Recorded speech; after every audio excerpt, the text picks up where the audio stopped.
என்ன சாமி, நான் எதிர்பார்த்து வந்தது என் கையில சிக்காம பண்றிய சாமி. ஏங்க இப்படி உயிரிங்களை கொண்டு சாப்பிடறதுக்கு பதிலா மரத்துல இருக்கிற பழங்களை சாப்பிடலாம்ல சாமி.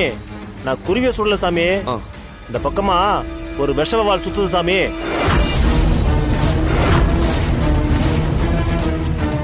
அது நம்மள கடிச்சா ஆபத்து சாமி. இந்த மரத்துல இருக்கிற பழங்களை அந்த வவ்வால் சாப்பிட்டு அத மனுஷங்க சாப்பிட்டா நம்ம உசுருக்கே ஆபத்து சாமி.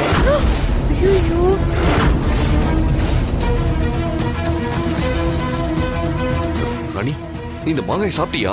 இல்லையா, நான் கடிக்கு தான் போனேன். அதுக்குள்ளாரதான் இவர் துப்பாக்கி சுடுற சத்தம் கேட்டதும் அப்படியே விட்டேன்யா. சாமி அது குடு சாமி. இந்தாங்க.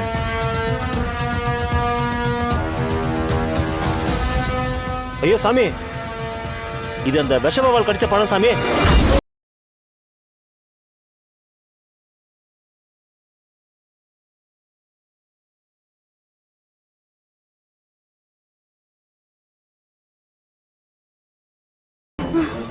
நல்ல வேலை, வயிற்று புள்ளக்காரி இவ. சாப்பிட்டு இருந்தா என்ன ஆயிருக்கும்?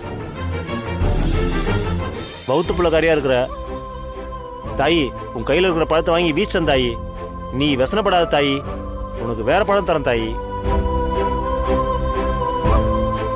இந்தா தாயி, இந்தா சாப்பிடு. ரொம்ப நன்றிங்க.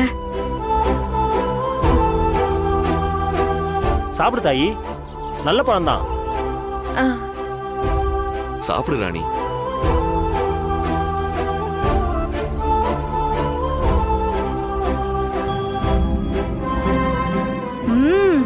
யோ, இந்த மாங்காய் எம்மா ருசியா மனமா இருக்குது தெரியுமா? சாப்பிட்டு பாரியா? குடு.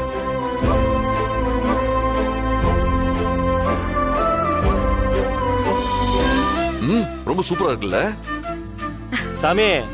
இது ஜவ்வாது மாம்பழம். எங்க ஆளுங்களை தவிர வேற யாருக்கும் அவ்வளவு சீக்கிரம் கிடைக்காது. அம்புட்டு ருசியா இருக்கும். வவுத்து புள்ளக்காரி ஆசைப்பட்டுச்சேன்னு கொடுத்தேன். சாப்பிடு தாயி, சாப்பிடு. நீ வாங்கி சாப்பிடு தாயி.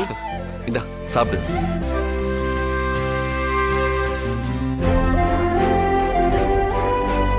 அப்ப நான் வரட்டுமா சாமி?